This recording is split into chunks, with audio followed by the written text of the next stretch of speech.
de Cheikh Seck.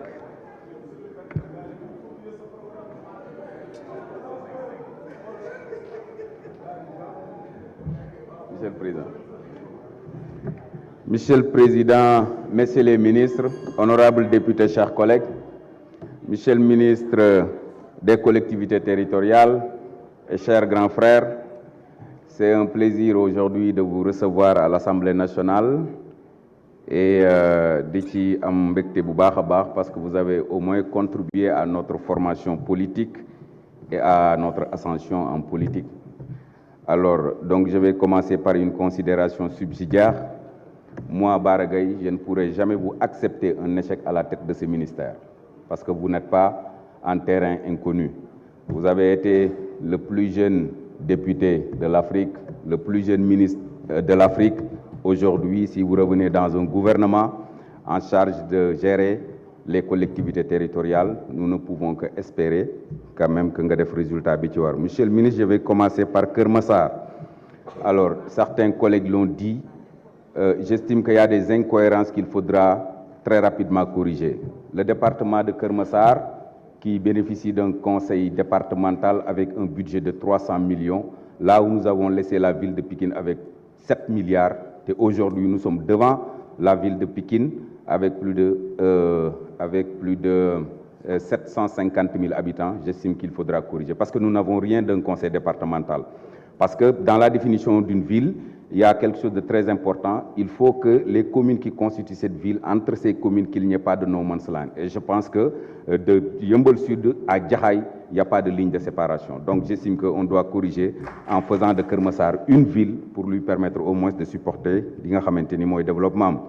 Toujours par rapport aux corrections des découpages territoriaux yi nga xamante ni amoon nañu ko.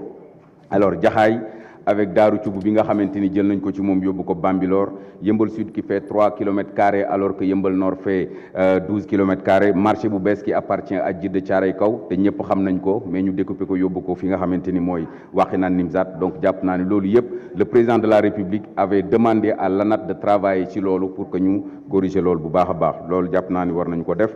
Alors par rapport au renforcement des fonds affectés aux collectivités territoriales dans un contexte où les sollicitations des populations se font sans distinction de compétences, parce que nit ñi gisuñu leen yéen a ngi ci kaw maire yi la ñuy jàpp ni ñooy seen i président ba tax na lépp loo xamante ni wàllu sécurité, wàllu éducation, wàllu assainissement, wàllu route, loolu yëpp muy voirie ci maire yi lañ koy. Donc jàpp naa ni war nañu renforcer li nga xamante ni mooy les compétences des collectivités territoriales, renforcer aussi seen i moyens.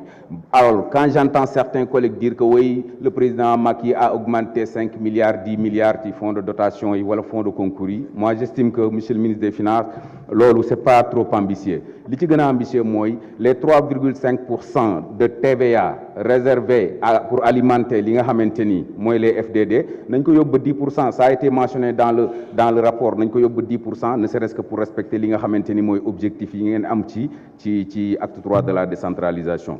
Quant à la fonction publique locale et des salaires augmentés, moi je fais partie des maires qui avaient refusé d'augmenter les salaires. Parce que dans le Code général des collectivités territoriales, il est dit que tout transfert de compétences à une collectivité territoriale doit être accompagné du transfert concomitant par l'État de ressources et des moyens nécessaires à l'exercice de cette compétence. Alors le président de la République ne peut pas se réveiller pour dire que j'ai augmenté les salaires des agents alors que ñu ne da ngeen ñuy augmenter li nga xamante ni mooy compétence bu bees boobu. Il fallait que état ñëw yokkal ñu li nga xamante ni moom la ñu mën a def pour supporter. Quant à maintenant blocage yi nga xamante ni yenn maires yi am na, Yeumbeul Sud fait partie des rares collectivités locales yi nga xamante ni bloqué wuñu leen, parce que le maire doit savoir lan la yore. Le maire est l'officier principal d'état civil. Moi je ne peux pas accepter xale yi war a dem jàngi ñu ne gars yi dañoo grève parce que tout simplement yokkaluñu leen seeni salaire. Ben moi je suis l'officier principal d'état civil, maa jël sumay responsabilité di signer suma bopp ak xale yi nga xamante ni recruter nañ leen, ñi ci nekkul ay agent ñu nekk ci biir état civil bi. Donc il n'y a pas eu de blocage. Le maire doit prendre ses responsabilités. Monsieur le ministre, vous devez aussi faire un plaidoyer parce que département bi ñu la dénk yow yaa njaboote maire yëpp. Il y a beaucoup de maires qui sont en prison. Et j'estime que le maire qui est aujourd'hui élu exactement comme le président de la République l'a été, c'est-à-dire au suffrage universel direct, sa place n'est pas en prison. Au moment où je te parle, Mohamed Bilal Diatta, maire de Keur Massar Sud, est en prison. Khadija Mayekor Diouf mënul ñëwaat Sénégal parce que tout simplement jàpp na ni bu ñëwee ñu jàpp ko. Jamil Sané, Parcelles Assainies, est en prison. El Hadj Mamadou Ndiaye bu Thiaroye sur mer, il est en prison. Alpha Bokar Khouma n'est pas encore sorti de l'auberge.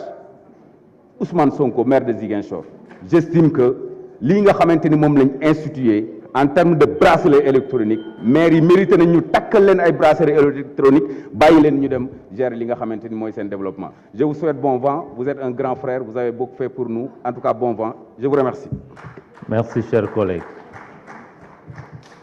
Cher Seck, vous avez la parole pour 5 minutes. Suivi de Babacar Meng.